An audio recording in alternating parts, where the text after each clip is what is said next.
हमारी छाती पे तो सांप बैठा हुआ है, इसको कैसे हम निपटेंगे। कि मेव समाज में भी कुछ ही लोग हैं जो उनके दलाल हैं, जो उनकी तरफ है। नहीं, मेव समाज भी इस बार उनका बहिष्कार करेगा। नमस्कार, इस वक्त आप DTV देख रहे हैं और मैं हूं आपके साथ अजय कुले। आज हम आपको बता दें, नगर विधानसभा में हमारी मौजूदगी है और इस कड़ी में हमारे साथ मेहमान होंगी वो यहाँ से अनीता सिंह जी होंगी, जो कि यहाँ की पूर्व विधायक हैं। हम आपको बताना चाहेंगे, जन आक्रोश रैली, यानी कि जिससे नाम से ही संबोधन हो रहा है कि जन आक्रोश, यानी कि जनता का आक्रोश, यानी कि गुस्सा।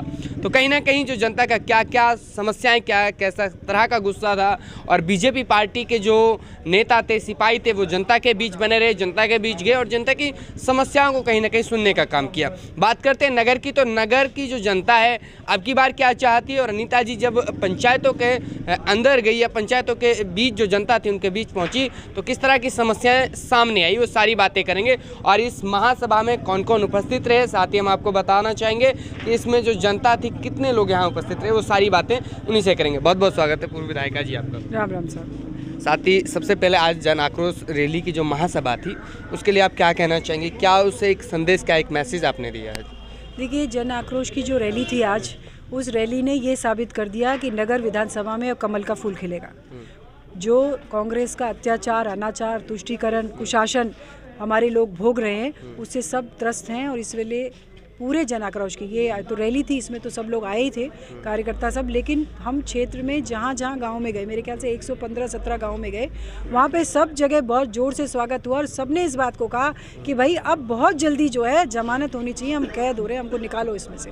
तो मैंने उन सब से कहा कि भाई चुनाव में अभी थोड़ा सा ही समय है, तुम खड़े हो जाओ, संघर्ष करो और ये जो अनाचार हो रहा है इसको रोको। तो अब जनता ने ठान लिया है कि अब किसी भी अनाचार को वो सहन नहीं करेंगे। वो जो एक दो लाइन है ना कि हो गई पीर पर्वत सी, अब कोई अब पिघलनी चाहिए, अब इस हिमालय से कोई गंगा निकलनी चाहिए। क्या लग रहा है कि कहीं ना कहीं जनता आपकी बार कमल को चुनेगी? बिल्कुल साहब, जनता इस बार कमल को चुनेगी। और मैं ये आपसे कहना चाहती हूँ कि अगर अभी वर्तमान विधायक भाग नहीं जाएं, चुनाव लड़ें यहाँ से कांग्रेस के टिकट पे ही, तो उनको पता लगेगा कि उन्होंने विकास नहीं, इस क्षेत्र का विनाश कर दिया। इसका अंदाज़ा उनको तभी होगा। अच्छा, अगर विधायक यहाँ से चुनाव लड़ेंगे तो अच्छा। नहीं लड़ेंगे, भाग जाएंगे जब, तो भाई किसको कहेंगे आप? तो क्या मतलब जब आप जनता के बीच गए तो किस तरह से मतलब लोगों ने बातों को रखा कि भाई आज किसी गांव में आज जाके देख लीजिए, वहाँ की सड़कें जो हैं वो टूटी हुई हैं, तो क्या वजह मानते हैं, किस तरह देखते हैं? देखिए, मैंने आपसे कहा था, मैंने मंच से भी कहा था और मैं आपको बताना चाहती हूँ कि हमने पूरे विधानसभा के प्रत्येक गाँव को, 250 गांव है, 250 के 250 गांवों को सबको जो है ना अच्छे से सड़क से सीसी रोड बना के कर दिया, जिसमें गौरव पथ एक बहुत बड़ी योजना थी, जो गौरव पथ हमने बनाया, गांव बन गए थे। अब पूरे के गांव चंबल के पानी की योजना को सामने लाते हुए सारे JCB से उखाड़ दिए। PhD ने, जिसने चंबल की योजना का उखाड़े हैं, उन्होंने उसकी मरम्मत करना भी उचित नहीं समझा।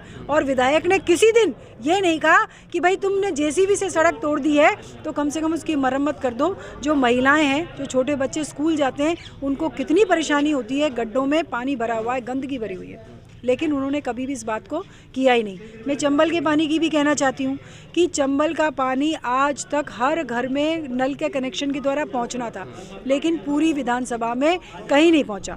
जहाँ MLA के दलाल हैं या उनके रिश्तेदार हैं, उन गाँव में और उन घरों तक पहुँचाए, बाकी जो उनके रिश्तेदार नहीं हैं, जिनसे कोई लेना देना नहीं, वहाँ पर वो पानी नहीं पहुँचा। जनता हमारी बिजली के लिए परेशान है, बिजली के लिए इतनी परेशान है कि किसानों को 6 घंटे बिजली मिलनी चाहिए, लेकिन नहीं मिलती। मुख्यमंत्री जी घोषणा कर रहे हैं कि अब मैं दिन में किसानों को बिजली दूंगा, लेकिन मजाल है जो दिन में उन्होंने बिजली दी हो। कभी 4 बजे अगर बिजली वो देते भी हैं, हफ्ते में एक बार देते हैं, तो वो 4 बजे से लेके 6 साढ़े 7 बजे तक उनको कट हो जाती है। जनता अपने खेत नहीं भर पा रही, किसान जो है बहुत दुखी है कि भाई बिजली आ नहीं रही, हम करें क्या? 6 घंटे 8 घंटे लगातार बिजली दे तो चले। और ये जो बिजली विभाग है, इन्होंने जनता से पैसे ले लेके, AN साहब और के लिए कहना चाहती हूँ, इन्होंने गांव में डिम्मा लगा दिए, जो अवैध लाइट होती है ना, वो AN साहब की शय पे लग गई है, हर गांव में लगी। जो पैसा दे वो डिम्मा लगा रहा है, तो निश्चित रूप से फॉल्ट्स हो रहे हैं और जनता यहाँ बहुत बेहद परेशान हो रही है। लेकिन कांग्रेस सरकार कहती है कि हमारे जो 4 साल हैं वो बेमिसाल भी रहे हैं, जनता को खुशियाँ दी गई हों, या फिर यूँ कहें कि आमजन को हमने जो भी सुविधाएं थी वो आमजन तक पहुंचाई हैं। देखिए साहब, बिल्कुल वो कह रहे हैं जो बेमिसाल रहे हैं, अपने खुद का उन्होंने बहुत अच्छा वो जो है विकास कर लिया है, पैसे कमा रहे हैं तो उनको तो विकास ही विकास दिख रहा है।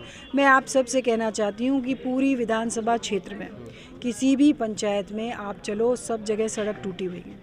आप पानी की बात पूछो तो पानी पीने का किसी को मिल नहीं रहा, बिजली आती नहीं है, अस्पतालों में डॉक्टर नहीं है और कॉलेज में लेक्चरर नहीं है। सीकरी में जो हमारी अध्यक्ष है पूजा सैनी, बेचारी कितना प्रयास कर रही है कि भाई हमारे लिए एक टीचर आ जाए, वहाँ एक टीचर नहीं है। और बताओ कितने बच्चे हैं, 200-250 बच्चे हैं, वो बच्चे कैसे पढ़ेंगे, कैसे उनकी होगी अगर नहीं होंगे तो मेरा कहना तो ये है कि अब भी अगर आँख खुलती हो तो आँख खोलो।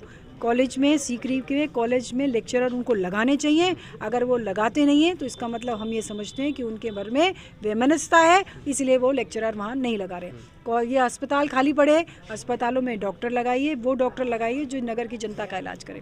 मुझे याद है कि वो पहले जब चुनाव लड़ रहे थे, जब यूँ कहते थे कि यहाँ गायनी की डॉक्टर नहीं है, फलाना नहीं है। मैं कह रही हूँ ना, आप बताओ ना, आप कहाँ हैं?